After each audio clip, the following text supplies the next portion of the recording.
The images and video clips featured in this presentation are the property of their respective copyright holders. They are used for educational and commentary purposes to support the discussion of art history. No copyright infringement is intended. Today's artist works in a different medium than many of the artists I've covered before, but she shares the same belief as some of history's greatest creatives.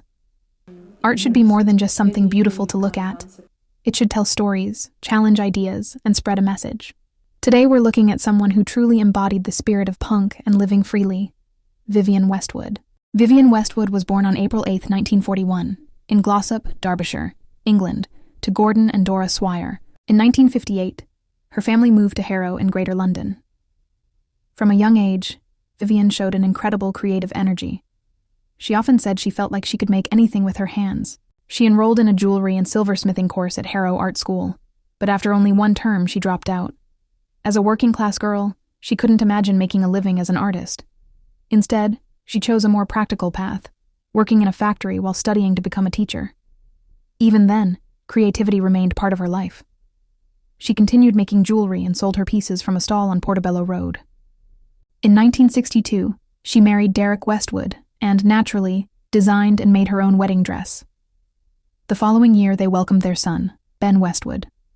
Although Derek represented stability, the marriage wasn't the right fit, and the couple divorced in 1965. Soon afterward, Vivienne met Malcolm McLaren, who was deeply involved in London's music and fashion scene.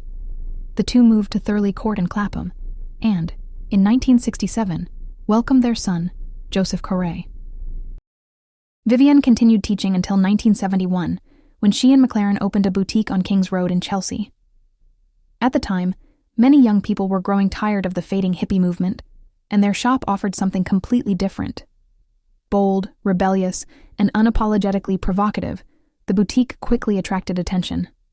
Over the years, it changed names several times, becoming Too Fast to Live, Too Young to Die, and eventually, the iconic Sex. The boutique became one of the birthplaces of punk fashion, helping transform an underground movement into a global cultural phenomenon.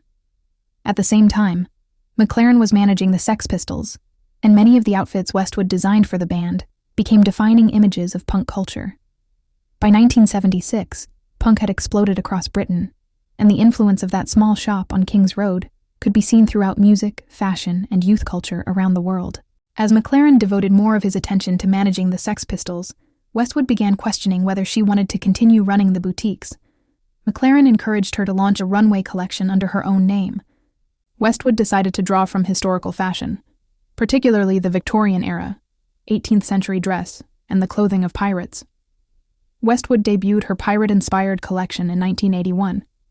It marked the beginning of an entirely new chapter in her career and set off her trajectory as a runway icon. Around this time, Westwood and McLaren headed in two different paths and separated romantically and then eventually professionally as well.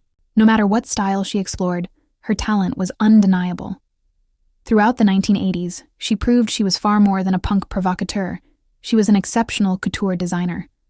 Her collections introduced structured tailoring, historical references, dramatic silhouettes, and a fascination with corsetry that became signatures of her work. Over the following decades, Vivienne Westwood built one of fashion's most influential careers. Her early collections reimagined traditional pattern cutting and historical garment construction in entirely modern ways. Between 1988 and 1992, her work shifted toward more feminine silhouettes inspired by aristocratic fashion, blending elegance with exaggeration.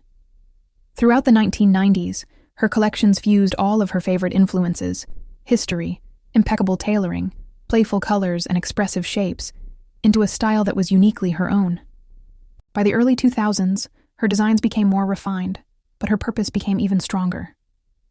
Westwood increasingly used her platform to advocate for environmental causes, climate action, and responsible consumption.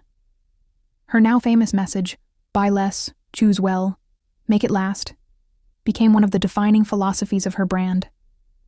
Activism had always been part of who she was, but as her company grew, so did her ability to speak to a global audience.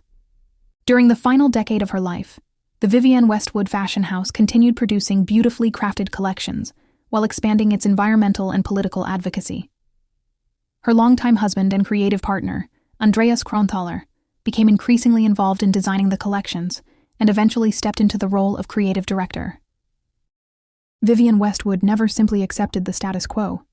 She questioned social norms, challenged convention, and encouraged people to educate themselves, think critically, and care about the world around them. She campaigned passionately for climate action, civil rights, anti-consumerism, and political justice. She lived the values of punk, not just through fashion, but through her actions. Vivienne Westwood died in London on December 29, 2022, at the age of 81.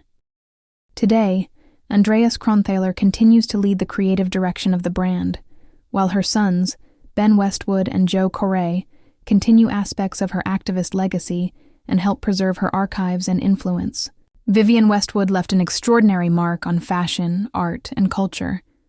She proved that clothing could be more than fabric. It could be protest, storytelling, and a work of art.